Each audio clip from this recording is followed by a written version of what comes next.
Picture this, right? You are in a group, you translate this truly hilarious joke in your head, you deliver it flawlessly in English, and you just get like absolute dead silence, blank stares. Just the absolute worst feeling. Oh, it is brutal. You just want the floor to swallow you whole for the rest of the day. Honestly, yes. Yeah. Welcome back to English Unfiltered. I'm Alex. And I'm Jamie. And today's deep dive is all about that exact nightmare. We are unpacking why your English fluency just completely vanishes the second you try to be funny.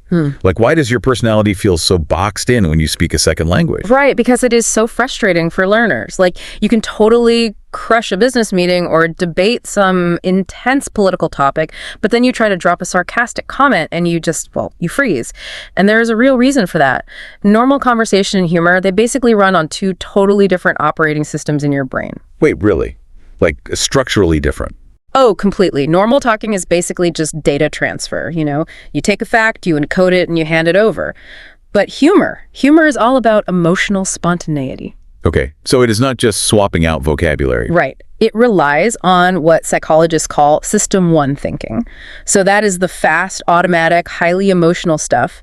But when you are speaking a second language, you're usually stuck in System 2. Which is the slower, like, rule-checking part of the brain, right? Exactly. It is analytical. So when you try to force a fast System 1 joke through that slow System 2 process, you get this tiny micro delay. Ah, like a 1-second pause while you quickly check if you use the right preposition. Yes. And that single second completely kills the joke. It is basically a hardware limitation then. Like your computer's RAM is maxed out. I mean, if 90% of your cognitive RAM is busy translating words and checking grammar, you just don't have the memory left to run the comedy program. That is such a good way to look at it. It is called cognitive load. Humor needs speed and surprise to create that, like, spark in the listener's brain. So if your cognitive load forces a delay, the surprise is totally gone. The tension just fizzles out before you even finish the sentence. Okay, but wait, like, I have to push back on that a little bit. What if your RAM isn't maxed out? Like, say a learner's been speaking English for years, they don't translate in their head anymore, and they fire off a sarcastic joke with zero delay. Perfect timing.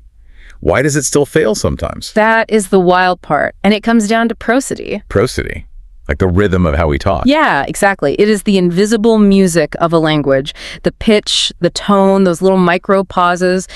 Native speakers are unconsciously scanning for very specific acoustic signals that say, hey, this is sarcasm, or, you know, this is an exaggeration. Oh, wow. So if a learner uses the sarcastic tone from their native language, the English speaker's brain literally does not register it as a joke. Precisely. Like, they aren't judging your sense of humor.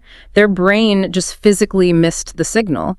It processes what you said as literal, straight data. Wait, that actually makes so much sense. Yeah. Which is why they just stare at you like you stated some bizarre random fact.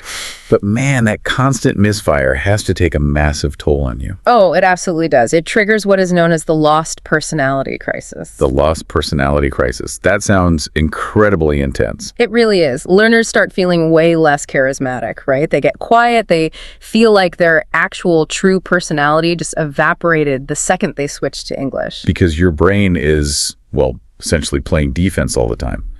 Like, it is exhausted. It is prioritizing basic survival. You're making sure you don't look foolish over, being the life of the party. Right. Neurologically speaking, your amygdala is running the show. The threat detector part of the brain. Exactly. When you are speaking a second language, the risk of social embarrassment feels really high.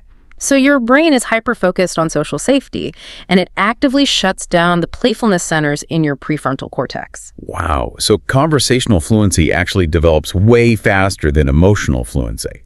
Like, you have all the words to be hilarious, but your real humor is basically being held hostage by your brain's survival mode. That is exactly what is happening. Your brain decides that avoiding embarrassment is just way more important than landing a punchline. That is incredibly validating. So, for you listening right now, the biggest takeaway from this deep dive is this. Your real humor is not missing. You haven't lost your personality. Not at all. It is totally intact. It is just waiting for your emotional fluency to catch up and for that cognitive load to drop. But let me leave you with this one final thought to mull over. Think back to that awful dead silence after a failed joke. What if the secret to finally being funny in English isn't memorizing more idioms, but actually tricking your brain into dropping that social safety net so you can just react with raw, unfiltered emotion?